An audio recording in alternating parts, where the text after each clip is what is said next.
Ambassador Krellick stood before the Galactic Council, his crystalline exoskeleton dimming with what his species called shame light.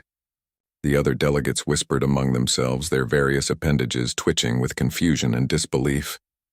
"Let me understand this correctly," Council Prime Vax then said, her four eyes blinking in sequence. "You sent the death beasts of Karnthor to Earth? The same creatures that decimated the Vryn colonies?" "Yes, Council Prime. And the humans defeated them?" Krellix's shame light pulsed brighter. "Not exactly, Council Prime. They captured them, studied them. Then they began breeding them." A collective gasp rippled through the chamber. The Vryn delegate collapsed into his seat, mandibles clicking in distress. "The humans now operate what they call extreme adventure parks," Krellick continued, his voice barely above a whisper. "They charge other humans currency to be chased by the beasts. They call it fun." Council Prime Vax then leaned back, her ceremonial robes rustling. "Perhaps this was an isolated incident. A miscalculation on your part, Ambassador." "There's more, Council Prime." Krellix dimmed further. "After the beasts failed, I consulted with the Pirathi Collective."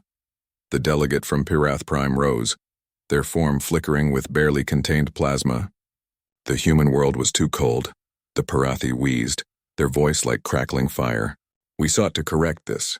We redirected solar winds, increased their star's radiation output by 0.7%. We expected mass extinction within 3 cycles. And," Vax then prompted, "they noticed the change within days. Their scientists mobilized.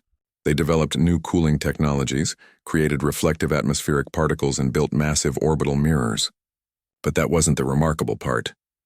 The Pirathi's form dimmed, mimicking Krellix's shame. A subset of their population began deliberately exposing themselves to the increased heat. They called it hot yoga and desert ultramarathons. They made sporting events out of our weapon." The council chamber fell silent except for the rhythmic breathing of the methane breathers in their sealed pods. A small voice broke the silence. The ice came next. It was Ambassador Thren of the Cryos Dominion, her frozen form cracking with each word. "We dropped their global temperature by 8 degrees over 5 years. We watched their polar regions expand, their crops fail, their infrastructure crumble under snow and ice. They adapted," Vax then guessed.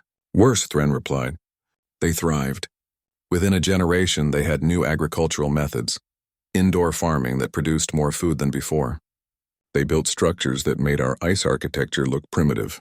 And then," she paused, her form shuddering, "they invented something called snowboarding.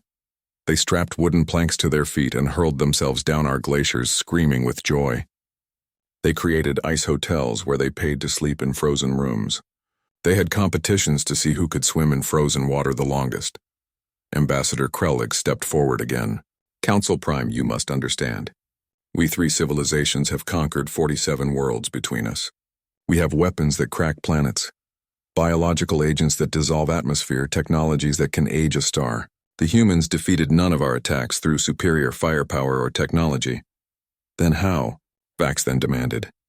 "They simply refused to acknowledge them as attacks," Krellick said. "Every obstacle we placed before them became something they called a challenge. Every weapon we deployed became their training ground. They have a saying, 'What doesn't kill you makes you stronger.' Council Prime, I fear they truly believe this at a fundamental level." The Vryn delegate found his voice. "Did you tell them? Did you inform them these were deliberate attacks?"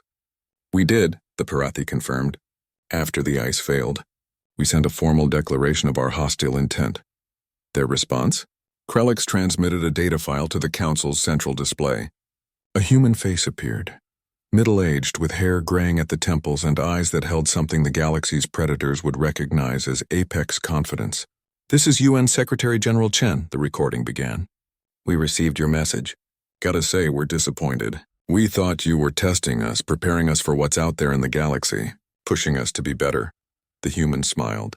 "But if these were actual attacks, then honestly you need to step up your game. We've been fighting gravity, disease, each other, and entropy since we climbed out of the trees. You sent beasts? We've been taming wolves for 30,000 years. Heat and cold? We conquered deserts and Arctic tundra with stone tools." The human's expression grew serious. "Here's the thing about humanity. Every challenge in our history became our teacher. Every predator taught us to be smarter. Every disaster taught us to be stronger. Every failure taught us to be better.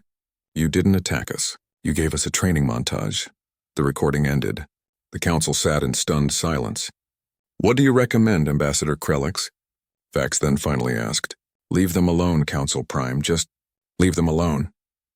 Or better yet, he glanced at the data streams showing humanity's recent technological developments. Make them our allies, because in another century they'll reach the stars. In Council Prime, I don't think we want to find out what humanity considers a real challenge. Council Prime Vax then looked around the chamber at the assembled representatives of galactic civilization, species that had conquered stellar distances, manipulated gravity, and built ring worlds. All of them had been humbled by a single planet of stubborn, adaptable, relentlessly optimistic primates. Motion to extend alliance to humanity passes unanimously, she declared, and someone schedule them for a presentation on their training methods. If they can turn our weapons into recreational activities, perhaps we've been thinking about survival all wrong. As the council adjourned, Ambassador Krellix pulled up the latest transmission from Earth. Humans were now offering galactic survival tourism packages and were promising off-worlders the authentic Earth experience of surviving their planet's legendary challenges. He dimmed with what might have been amusement. The humans weren't just survivors. They were turning their survival into a brand. Perhaps Krellix thought that was the most terrifying thing of all.